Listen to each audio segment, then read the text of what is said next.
मैं आज Asiatic society देखने का प्रयास करूंगा। इसके लिए मुझे परमिशन लेनी है गेट के अंदर जाके। इधर अभिज्ञान शाकुंतलम का एक कोई श्लोक, अब मैं जाके देखता हूँ कि परमिशन मिलती है कि नहीं मिलती है। ये है चौरंगी और पार्क स्ट्रीट का जंक्शन। ये है इधर पार्क स्ट्रीट, यहीं से शुरू होती है। ये 1 नंबर पार्क स्ट्रीट है एशियाटिक सोसाइटी का नवीन भवन, जिसमें प्रवेश की परमिशन मुझे मिल गई और मैंने सब कुछ देखा, परंतु आपके लिए रिकॉर्ड करने की अनुमति नहीं मिल सकी। मुझे बेहद दुख है। जो कुछ मैंने देखा वो बहुत ही ओवरवेलमिंग चीज़ें हैं, जिसमें बहुत सी भाषाएं, बहुत से तरीक़ों के मैन्युस्क्रिप्ट्स म्यूज़ियम में हैं। मैं आपको बस बता सकता हूँ कि क्या कुछ देखा।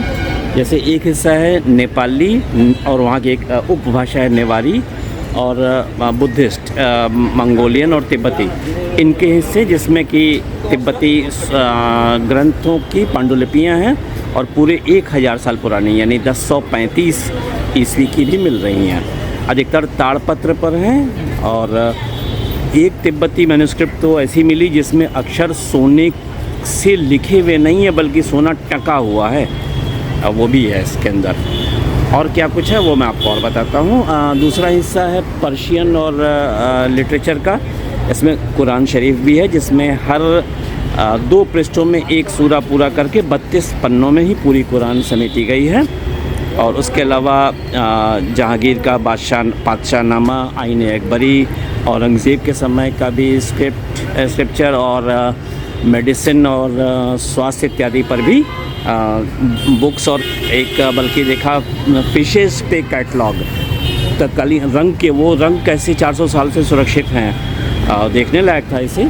उसके अलावा जो हिस्सा है वो है कॉपर प्लेट्स, जिसके द्वारा कुछ दान वगैरह दिए गए हैं। वो 7वीं शती के भी हैं, बांग्ला में लिखे हुए। और उसके अलावा अशोक का शिलालेख भी है, सबसे पुरानी चीज़ मुझे लगता वही होगी। और बंगाल का नक्शा और 225 साल पुराना कलकत्ता का नक्शा भी मिला यहाँ। और सबसे पुरानी छपी हुई किताब जो मुझे दिखी वो है 1785 की दिखी, ऑक्सफोर्ड यूनिवर्सिटी से छपी हुई। 2-3 किताबें उस समय की हैं और भगवत गीता का एडिशन भी उसी समय का है, संस्कृत से इंग्लिश में अनुवाद। शायद सबसे पुरानी किताब मुझे वही दिखी थी। और मैं आपको कुछ अभी दिखा नहीं सकूँगा, सॉरी। अब चलता हूँ इंडियन म्यूज़ियम की ओर, लेकिन मुझे लगता है वहाँ भी फ़ोटोग्राफी की अनुमति तो होगी नहीं, आपको खुद ही आना होगा कभी। 1851 में स्थापित जियोलॉजिकल सर्वे ऑफ इंडिया, आप ये देख सकते हैं, एक हेरिटेज बिल्डिंग और विशिष्ट बांग्ला तरीके की खिड़कियाँ, जिसमें पट्टे लगे होते हैं इस तरीके से कि उठाया जाए तो हवा पास कर सके। बैठी आराम करती बिल्ली, निश्चिंत आँख मूंदे हुए। पाश्चात्य और बंगाली संस्कृति के संगम का दृश्य बन रहा है यहाँ पे। ये जो बिल्डिंग देख रहे हैं टिपिकल बांग्ला कल्चर में बनी हुई है तो आधुनिक, जिसको आधुनिक ही कहेंगे। और ये जो इंडियन म्यूज़ियम का पिछवाड़ा है वो पूरी तरीके से ब्रिटिश तरीके से बना हुआ है। कुछ कनॉट प्लेस की भी याद आ रही है ना।